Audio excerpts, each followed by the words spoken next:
uma coisa que é chocante no meio evangélico. O crente lá, você pode pegar o arminiano, o calvinista, o ortodoxo, o histórico, o pentecostal. É difícil até você falar isso. Pastor, crente fica endemoniado? Essa pergunta é tão tola, ela é mal. O diabo pode entrar? Olha, eu vou deixar claro aqui. É uma pergunta que geralmente as pessoas fazem, principalmente para quem trabalha nessa área de libertação e batalha espiritual. Crente fica endemoniado. Na verdade, isso é um sinal que segue o que crê. No nome expulsarão demônios. Bom, se vai expulsar demônio é porque alguém fica endemoniado. Deixa eu fazer uma pergunta. A mulher de Lucas 13, endemoniada, possessa de um espírito de enfermidade. Jesus diz, não convinha soltar dessa prisão essa filha de Abraão, a qual Satanás mantinha presa por 12 anos, uma mulher dentro de uma jaula. Jesus diz que ela é filha de Abraão, então separa ela como uma mulher de fé. Nós somos filhos de Abraão pela fé. Por que crente fica endemoniado? Por que eu vou na igreja? Pastor, mas como é que pode? A irmã está na igreja há 12 anos, o irmão está na igreja há 20 anos. Como é que pode isso? A questão é o seguinte, chama-se pecado. O diabo se alimenta de pecado. O sujeito pode dizer que é crente, que passou pelas águas. O sujeito pode dizer que ele é diácono da igreja, é obreiro. Enfim, se ele vive no pecado, o diabo se alimenta de pecado. Essa é a questão. A questão não é ser crente ou deixar de ser crente. Tem muita gente que tem uma fé certa, crê na teologia certa e vive na idolatria. Mas quando se fala de pecado, pastor, todos nós de alguma forma vamos pecar, consciente ou inconsciente. Quais tipos de pecado que abre essa brecha para o cara ficar possesso de demônios, né?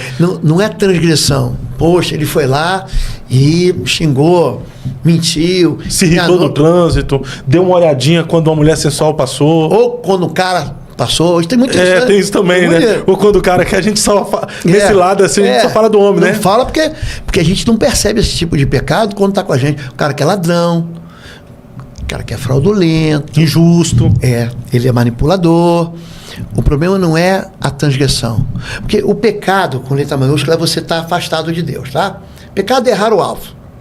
Pecado, esse meu filho estava morto e reviveu. O que ele está falando? Ele estava morto nos pecados e delitos.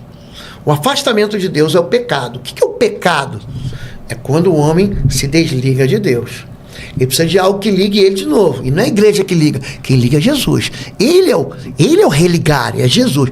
Há um só mediador entre Deus e os homens, Jesus Cristo. Tá bom? E o terceiro é aí que chama-se iniquidade. A iniquidade é quando o pecado já não me incomoda mais. Então, por exemplo, eu vou lá e eu me aborreço no trânsito e eu não falo porque a minha boca fala do que está cheio meu coração. Se você conversar comigo aqui, eu cito trechos e trechos da Bíblia para você. Eu me encho dela. Agora, uma pessoa que se enche de porcaria, de filmes iníquos, de séries, ele vai acabar falando o quê? Aquilo que está se enchendo a cabeça dele. O iníquo é aquela pessoa que peca e gosta do pecado. Ele peca e não quer se livrar do pecado. Ele peca, ele é surpreendido num pecado. Aí você tira dele o pecado, ele não chora porque ele pecou contra Deus. Ele chora porque não vai continuar mais pecando. Ele não tem arrependimento. Isso é iniquidade. A iniquidade é o pecado celebrado aqui, ó. Tem muita gente que você não vê ele transgredindo, pecando, mas ele peca aqui. Entendeu? Então é esse tipo, eu digo para todo mundo. Ele não sente pesar pelo pecado cometido, né?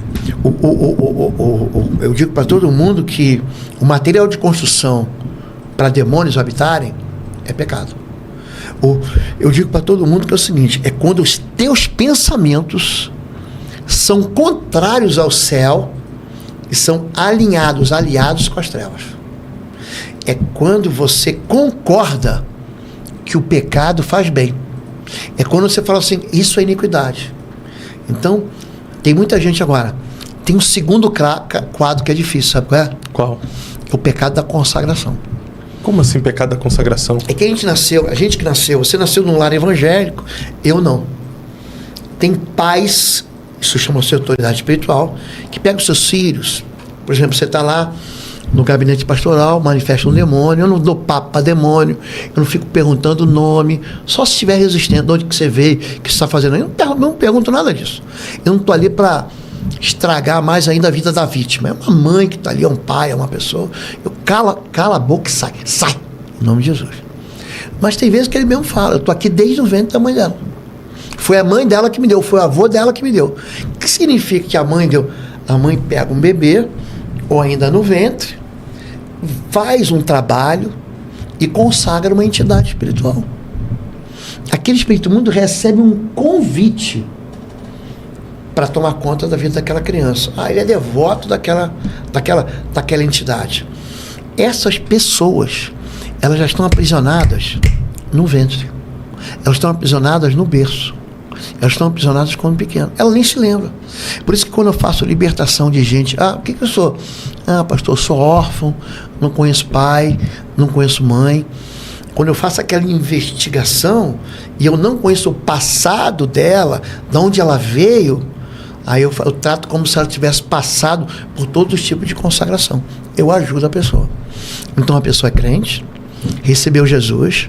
Eu conheço todos os textos bíblicos, 2 Coríntios 5,17, quem está em Cristo, nova criatura é. As coisas velhas ficaram para trás, diz que tudo se fez novo. Maior é aquele que está em nós do que aquele que está no mundo. 1 João 4,4. Eu conheço tudo. Só que existem pessoas que são evangélicas, que são crentes, que são devotas ao Senhor, que têm um discurso bem feito e ficam endemoniadas. Então, algo em comum em todos eles é o quê? Chama-se celebração da iniquidade. Como ser liberto? Aí é arrependimento. Só tem um jeito. Arrependimento e domínio próprio, né? Para não voltar a praticar o pecado, a iniquidade. O arrependimento é o primeiro passo. Arrependei-vos dos vossos pecados e delitos. João Batista chamava para o batismo, falou assim, vocês são raça de víboras, hein? Produzam primeiro fruto de arrependimento. Então, quer dizer, não é só o ritual. O batismo não vai salvar ninguém. É um coração quebrantado e contrito. É isso que Davi fala no Salmo 51. Então tem muita gente que quer se livrar do inferno, mas quer continuar vivendo a vida infernizada. Eu não quero ir para o inferno, mas vive como se no inferno estivesse. Aí quando você fala aí, bora consertar a vida, bora acertar a tua vida pessoal, bora parar de cair numa armadilha, porque é o seguinte, o que é a tentação, pastor? Eu tive aqui com você algumas semanas atrás, eu falei que tem 4 ações satânicas bíblicas, né? Sim. Tentação, todo mundo é tentado, Jesus foi tentado. Tentação faz parte. Você tem a opressão, todo mundo pode ser oprimido espiritualmente, Eclesiastes 7,7. A opressão faz até o sábio ficar louco. Tem a possessão. Essa opressão aí está relacionada à depressão também? Também. Os midianitas oprimiam a terra, faziam ele entrar em buracos, em cavernas. Só que a depressão ela tem um aspecto clínico, um aspecto emocional.